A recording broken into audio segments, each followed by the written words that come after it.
Moi, c'est Mornode Guidjimbaï Stéphane. Je suis jeune, passionné de l'agriculture, de l'entrepreneuriat, du leadership. Très content qu'on m'appelle jeune fermier et je suis très content qu'on m'appelle vendeur de poulet. Déjà, moi, je savais déjà un peu ce que je voulais faire. Je voulais continuer un truc dans le domaine agricole parce que c'était ma passion. Donc, il fallait que je puisse continuer mes études au Rwanda. Donc, je me suis envolé au Rwanda pour pouvoir continuer mes études où j'ai eu à finir mon cursus donc, de bachelor qui dure 4 ans en sciences et technologies alimentaires. Donc, animé par la passion, j'ai su essayer donc d'associer passion et métier. Donc, c'est là où, à partir donc, de la deuxième année, j'ai eu la grâce aussi de pouvoir créer une entreprise agroalimentaire au Rwanda qui est spécialisée donc, dans l'agriculture maraîchère et l'élevage avicole. Donc, voilà. L'Afrique, c'est plus de 60% des terres arables. Donc, on parle de plus de 600 millions d'hectares. L'Afrique, c'est plus de 100 jours de soleil. Pourtant, l'Afrique, c'est plus de 50 milliards, autant pour moi, plus de 50 milliards chaque année d'importation des denrées alimentaires. Comment se fait-il que le continent qui a le plus de terres, le continent qui a la jeunesse la plus dynamique au monde, se retrouve donc à importer de la nourriture? C'est dans ce sens que je suis rentré au Tchad l'année passée pour les congés. Et j'ai vu un pays qui a tellement de potentiel. On n'a rien à envier au monde. Le Tchad n'a clairement rien à envier au monde. Mais tu vois des jeunes Tchadiens qui n'arrivent pas à avoir 3 repas par jour. C'est anormal. C'est dans ce sens-là que j'ai eu donc pour idée. Je me suis dit, bon, écoute, toi, ta passion, c'est l'agriculture. Tu es jeune. C'est pas facile de pouvoir voir les jeunes intéressés dans les métiers agricoles.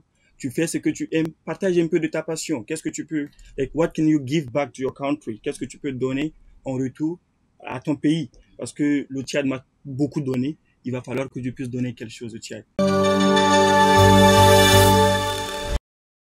C'est d'amener les jeunes à être intéressés par les métiers agricoles. Si tu es un jeune passionné par les métiers agricoles, on te veut.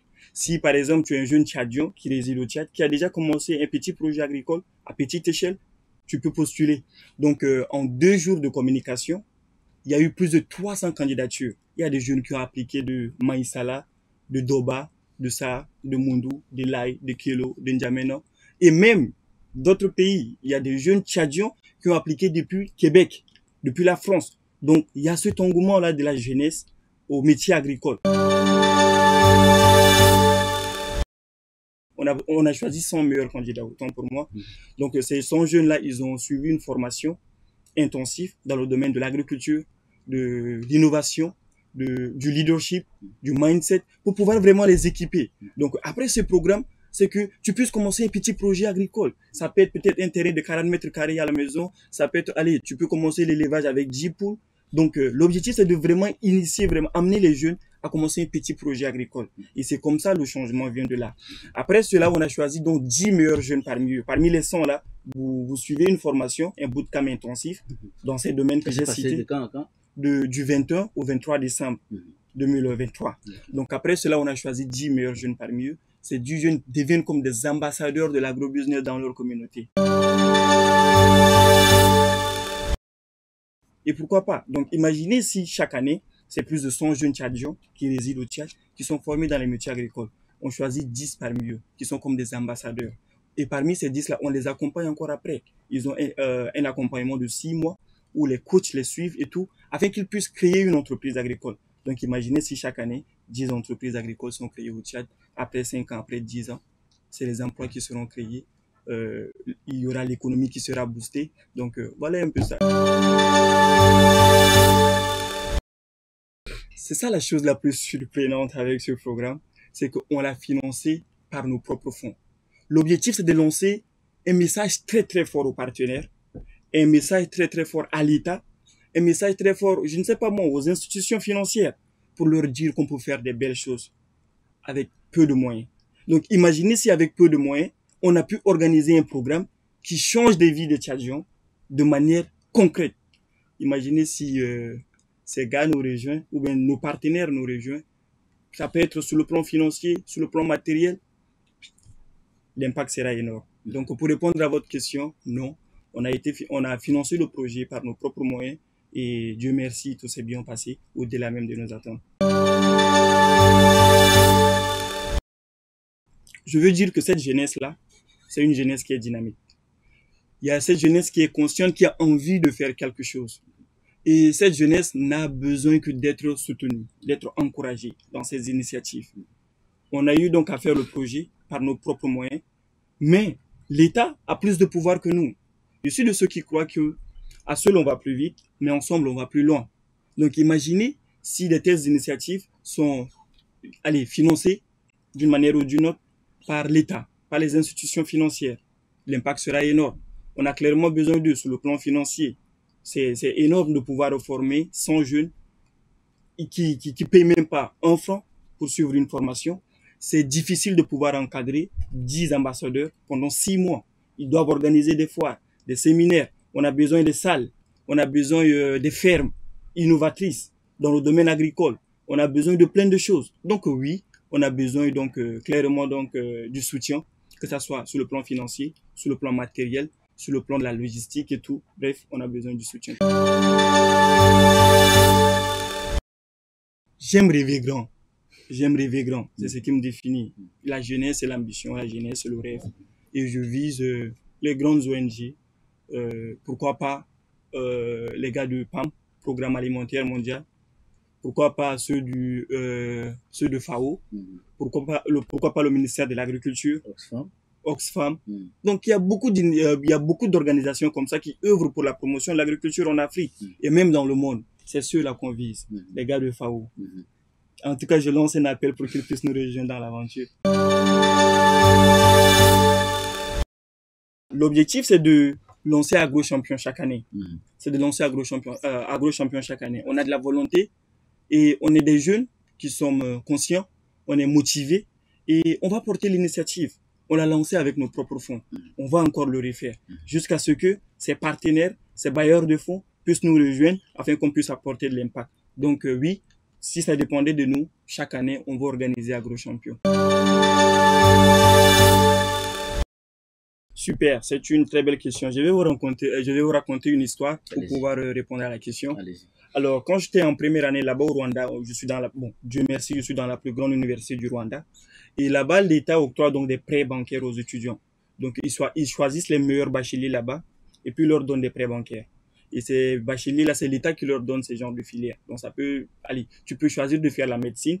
Et après, l'État peut te dire, allez, toi, tu as été sélectionné pour avoir un prêt bancaire et tu peux, vu tes notes, allez, au lieu de faire la médecine, tu vas faire peut-être l'agriculture. Donc, imaginez un jeune qui rêve de devenir médecin et il se retrouve à faire l'agriculture. Il aura quelle envie ou bien quelle motivation pour pouvoir continuer ses études dans ce domaine. Donc, dans notre faculté, les jeunes sont venus là par circonstance. La plupart des jeunes qui étudient dans ma faculté sont venus là par circonstance parce que c'est vraiment pas évident de voir des jeunes qui sont intéressés par les métiers agricoles comme je le disais.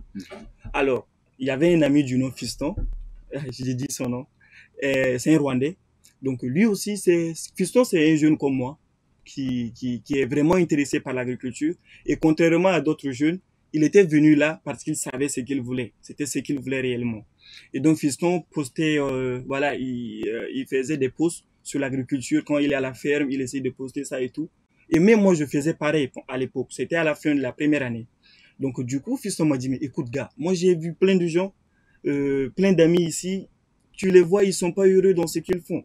Mais toi, je vois que tu es motivé comme moi tout le temps. Tu postes les innovations agricoles, tu postes les statistiques. En tout cas, je vois vraiment que tu es intéressé par la chose. Je vais t'inviter dans ma ferme parce que pendant cette période-là, Fiston et sa famille, ils ont fait la culture des pommes de terre. Donc, il m'a dit, écoute, gars, genre, il y a tel jour, on va organiser notre récolte de pommes de terre et tu peux te joindre à nous. Je vais te présenter à la famille et voilà, ça sera un grand plaisir de pouvoir passer du temps avec toi pour faire la récolte. Alors, j'étais très content. Je suis parti en ce moment, je n'avais même pas de bottes. Donc, j'étais parti emprunter les bottes d'un ami là, au niveau de la faculté. Et puis après, voilà, j'ai rejoint Fiston à la ferme. Et quand j'étais venu là, sûrement que c'était l'un des plus beaux jours de mon année à cette époque. Je me suis senti mais tellement en paix. Genre, ça bavarde entre les villageois. Ça mange le maïs, le sorgho. Genre, c'est tellement beau, quoi. Genre, la boule et tout, tu travailles. Et je me suis dit que c'est ici ma place. C'est ici ma place. Et à partir de là, j'ai clairement remercié Fiston pour l'opportunité parce qu'il m'a permis de découvrir quelque chose qui était endormi en moi. Et à partir de là, on a eu à développer un projet agricole avec Fiston. Et voilà, c'est parti de là. Je vois du Made in Tchad aux États-Unis. Je vois du Made in Tchad au Portugal. Je vois du Made in Tchad au Mali.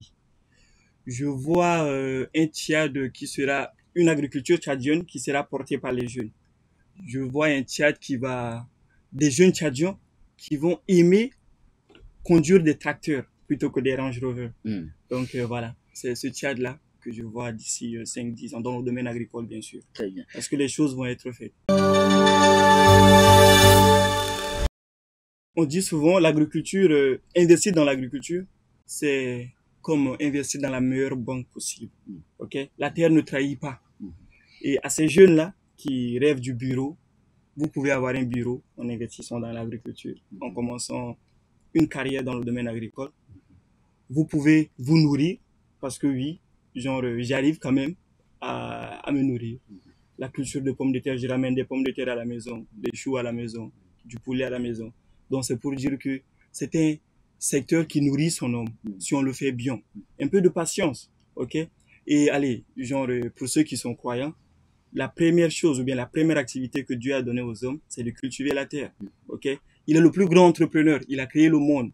Et quand il a fini de créer, il a dit à l'homme d'aller cultiver la terre, ok? Et après de conserver ce qu'il a cultivé. Donc notre première mission en tant qu'humain, c'est de cultiver. Donc voilà, si vous choisissez l'agriculture, vous choisissez d'obéir à Dieu.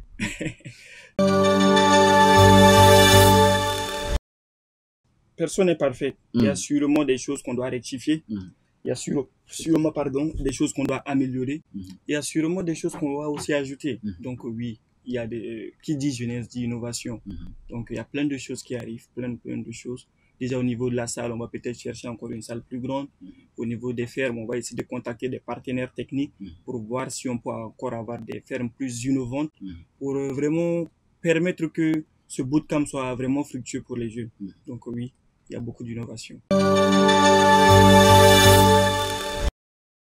Alors, je dirais aux jeunes déjà que l'agriculture, c'est le secteur qui est vraiment prometteur pour un pays. Ok? Si tu as faim, tu n'as pas le pouvoir. Si tu as faim, tu n'as pas de la dignité. Donc, à ces jeunes-là, de pouvoir nous rejoindre. Ok? On a besoin de cette nouvelle génération dans le domaine agricole. Je veux aussi lancer un appel aux partenaires, toujours, de nous rejoindre. On a montré qu'on peut faire des belles choses avec le peu de moyens. Ok? Oui, avec le peu de moyens qu'on a, on a pu développer des belles choses avec. Rejoignez-nous pour qu'on puisse avoir encore plus d'impact. Osons rêver grand. Simplifions nos rêves en objectifs. Travaillons chaque jour pour pouvoir exécuter ces objectifs ou bien ce rêve. Donc, voici un peu mon mot de fin. Et merci beaucoup à vous pour l'opportunité. Rappelez-nous votre nom, s'il vous plaît, monsieur Christophe. Mornode Guidjimbaye Christéphane. Mornode Guidjimbaye. Mornode Guidjimbaye Christéphane. Vous êtes un jeune fermier, comme vous l'affirmez fièrement. Merci d'être passé sur la télévision Tchad Info. Et voilà, on espère un avenir meilleur, un avenir agricole meilleur pour le Tchad. Le plaisir est partagé. Merci beaucoup à vous. Allez, c'est bon.